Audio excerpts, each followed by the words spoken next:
আমি হঠাৎ করে সোশ্যাল মিডিয়া এবং বিভিন্ন রকমের অন্যান্য মিডিয়াগুলোতে যেখানে লোকজন এসে বলার সুযোগ পাচ্ছে ওপেন ফোরামে অদ্ভুত একটা পার্সপেক্টিভের শিফট দেখতে পাচ্ছি। এবং এটা শুরু হয়েছে জাস্ট বিজেপিটা জেতার পর থেকে। প্রথমত যেটা দেখতে পাচ্ছি, প্রচুর লোকজন হঠাৎ সোশ্যাল মিডিয়াতে এসে বেশ পলিটিক্যালি অ্যাক্টিভ হয়ে ইনফ্লুয়েন্সিং করতে শুরু করে দিয়েছে। আমার কথা হচ্ছে, যদি বিজেপি জেতার পরে এই জিনিসটা তারা করতে পারে, তাহলে সাহস রেখে বিজেপি জেতার আগে এই জিনিসটা করলো না কেন? আবার যারা একটু পলিটিক্যালি ওয়েল নোন, তারা বলতে শুরু করেছে তৃণমূল আমাকে জোর করে ঢুকিয়েছে, আমি তো ঢুকতেই চাইনি, তৃণমূল জোর করে আমাকে হাতে পায়ে ধরেছে। হঠাৎ করে তারা এখন দল থেকে বেরিয়ে এসে বলছে তৃণমূল আমাকে এই করতে দেয়নি, তৃণমূলের দুর্নীতি ছিল। আচ্ছা, তাহলে আগে বললেন না কেন? তাহলে তো ইলেকশনটা আরো ক্লিয়ার হয়ে যেত, লোকের সাধারণ লোকের কাছে কনসেপ্টটা ক্লিয়ার হয়ে যেত যে কাকে ভোট দেওয়া উচিত, কাকে ভোট দেওয়া উচিত না। এখন ভোটের পরে বলে কি লাভ?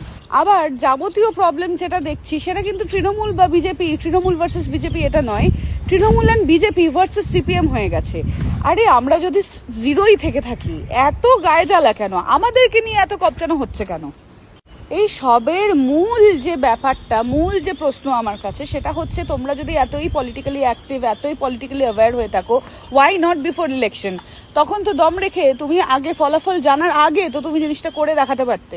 হঠাৎ করে এখন তুমি সেফ জোনে সেটেল হয়ে গেছো, হয়ে তারপরে তুমি হঠাৎ করে ইনফ্লুয়েন্সিং করা শুরু করেছো এবং তুমি ঠিক রুলিং পার্টির ফেভারেই তুমি করছো।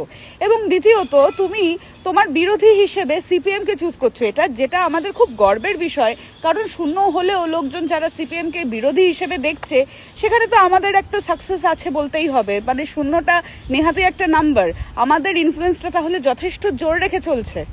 ওয়েল, আমি যেটা বলতে চাই সেটা হচ্ছে, যারা কমেন্ট বক্সে এসে খিস্তি খামারি করে যাচ্ছেন, করতেই পারেন। তাতে একটাই জিনিস প্রমাণ হয় যে আমরা রেলিভেন্ট, আমরা আপনাদের গায়ে জ্বালাটা ধরাতে পারছি যথেষ্টভাবে। এবং আপনারা যারা হঠাৎ করে পলিটিক্যালি অ্যাক্টিভ হয়ে বক্তব্য রাখা শুরু করেছেন, তাদের অন্তত শিরদাঁড়া বলে কিছু নেই। কারণ বিজেপি জেতার আগে এই জিনিসটা করলে আমরা তাও মানতাম। এখন এই জিনিসটা না ঠিক মানাচ্ছে না, ধোপে টিকছে না।